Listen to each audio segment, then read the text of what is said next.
മോഗ ഹോട്ടലിലെ ഭക്ഷണത്തിനും വിശ്രമത്തിനും ശേഷം യാത്ര പുറപ്പെടുകയാണ്. ഗംഗാനദിക്ക് കുറുകെയുള്ള പാലത്തിലൂടെയാണ് പോകുന്നത്.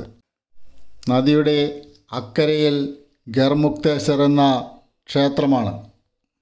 ഹരിദ്വാറിലേതുപോലുള്ള സ്നാനഘട്ടങ്ങൾ നിറഞ്ഞ ഒരു ക്ഷേത്രമാണ് ഗർമുക്തേശ്വർ ക്ഷേത്രം. ധാരാളം ഭക്തർ വന്നു പോകുന്ന ക്ഷേത്രമാണിത്. ഗംഗാനദി ഇവിടെ കടൽ പോലെ കിടക്കുകയാണ്. മനോഹരമായ പുരാതന ക്ഷേത്രം. ക്ഷേത്രത്തിന് സമീപം കിലോമീറ്ററോളം ദൂരത്തിൽ റോഡരികിൽ കച്ചവടം നടക്കുന്നുണ്ട്. ചൂരലുകൊണ്ട് നെയ്ത ഉൽപ്പന്നങ്ങളാണ് അധികവും. കസേരകൾ, മേശകൾ, കുട്ടകൾ, ബാഗുകൾ എന്നുവേണ്ട ഒട്ടുമിക്ക സാധനങ്ങളും ചൂരലുകൊണ്ട് നെയ്ത് ഇവർ തയ്യാറാക്കി വിൽപ്പന നടത്തുകയാണ്. കച്ചവട സ്ഥാപനങ്ങളുടെ നിരകൾ കണക്കിലാക്കിയാൽ ഇവിടേക്ക് വരുന്ന ഭക്തജനങ്ങൾ എത്രത്തോളമുണ്ടെന്ന് നമുക്ക് ഊഹിക്കാവുന്നതേയുള്ളൂ. ഗർമുക്തേശ്വർ പിന്നിട്ട് ഗജറോളയാണ്. ഗജറോള കഴിഞ്ഞാൽ ഹാപ്പൂർ. അവിടെ നിന്നങ്ങോട്ട് റോഡ് NH-24 റോഡരികിലെല്ലാം ധാരാളം ക്ഷേത്രങ്ങളുണ്ട്. പിന്നെ ഒഴിഞ്ഞ പ്രദേശങ്ങളും. ഡൽഹി എയർപോർട്ടിലേക്കാണ് ഞങ്ങൾ പോകുന്നത്. നെടുമ്പാശ്ശേരി എയർപോർട്ടിലേക്കുള്ള വിമാനം പുലർച്ചെ 4 മണിക്കാണ്. ഡൽഹിയിൽ ഒരുപാട് പ്രാവശ്യം വന്നിട്ടുള്ളതിനാൽ ഡൽഹിയിലെ കാഴ്ചകളിലേക്കൊന്നും ഇപ്പോൾ പോകുന്നില്ല. നേരെ എയർപോർട്ടിലേക്കാണ് യാത്ര. ഹാപ്പൂർ പിന്നിട്ട് നോയിഡയിലെത്തുകയാണ്. പഴയ ഗാസിയാബാദാണ് നോയിഡ. ഡൽഹിയുടെ പ്രാന്തപ്രദേശമാണ്. ഇവിടെ നിന്നങ്ങോട്ട് വലിയ വലിയ കെട്ടിടങ്ങൾ കാണാൻ തുടങ്ങി.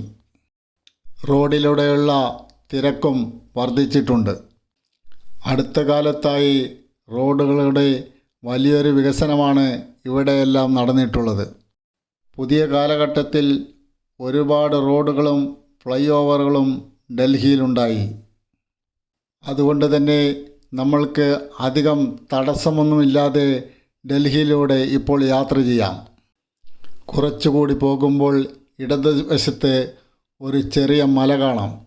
ഡൽഹിയിലെ മാലിന്യ കൂമ്പാരമാണ് അത്. മാലിന്യ സംസ്കരണവും അവിടെ നടക്കുന്നുണ്ട്. ഡൽഹിയിലെത്തിയപ്പോൾ മഴ ചാറിത്തുടങ്ങി. ചെറിയ ചാറ്റൽ മഴയാണ്. തെരുവ് വിളക്കുകൾ പ്രകാശിച്ചു തുടങ്ങി. ഇപ്പോൾ സമയം വൈകിട്ട് 6:30 ഡൽഹിയിലെ all India institute of medical സയൻസിൻ്റെ പരിസരത്തു കൂടിയാണ് ഇപ്പോൾ പോകുന്നത്. മനോഹരമായ ഒരു പാലവും പിന്നിടുന്നു. പാതയോരങ്ങളിൽ മരങ്ങളും പുൽത്തകിടുകളും വെച്ച് പിടിപ്പിച്ച് മനോഹരമാക്കിയിരിക്കുകയാണ് ഡൽഹി. ഒഴിഞ്ഞ സ്ഥലങ്ങളെല്ലാം വളരെ മനോഹരമായി പരിപാലിച്ചു പോകുന്നു. എല്ലായിടവും ഫ്ലൈ ഓവറുകളാണ്. അതുകൊണ്ട് തന്നെ യാത്ര ഒരു തടസ്സമാകുന്നതേയില്ല. കാര്യമായ തടസ്സങ്ങളൊന്നും ഇപ്പോൾ യാത്രയിൽ കാണാൻ കഴിയുന്നില്ല. മുമ്പൊക്കെ നമ്മൾക്ക് ഡൽഹിയിലൂടെയുള്ള യാത്ര വളരെ കഠിനമായിരുന്നു. പലപ്പോഴും അനുഭവിച്ചിട്ടുള്ള ആളാണ് ഞാൻ. കൃത്യസമയത്ത് ഒരിക്കലും ഇവിടെ എത്താൻ കഴിഞ്ഞിരുന്നില്ല. ഇന്ന് വളരെ നിഷ്പ്രയാസം നമ്മൾക്ക് ഡൽഹിയിലൂടെ സഞ്ചരിക്കാം. തുരങ്കങ്ങളും ഫ്ലൈ ഓവറുകളും എല്ലാം ചേർന്ന് മനോഹരമാക്കിയിരിക്കുന്നു ഇപ്പോഴത്തെ ഡൽഹി. ഏകദേശം 6 മണിക്കൂർ യാത്ര തന്നെ വേണ്ടിവന്നു ഡൽഹി എയർപോർട്ടിലെത്താൻ. രാംനഗറിൽ നിന്ന് ഉച്ചയ്ക്ക് 1 മണിക്ക് പുറപ്പെട്ട് വൈകിട്ട് 7 മണിയോളമായി ഡൽഹിയിലെത്താൻ. ഇന്ദിരാഗാന്ധി അന്താരാഷ്ട്ര വിമാനത്താവളമാണ്. പാലമെന്ന സ്ഥലത്താണ് ഇത് സ്ഥിതി ചെയ്യുന്നത്. ഇന്ത്യയിലെ ഏറ്റവും തിരക്ക് പിടിച്ച വിമാനത്താവളമാണ് ഇന്ദിരാഗാന്ധി അന്താരാഷ്ട്ര വിമാനത്താവളം. 1962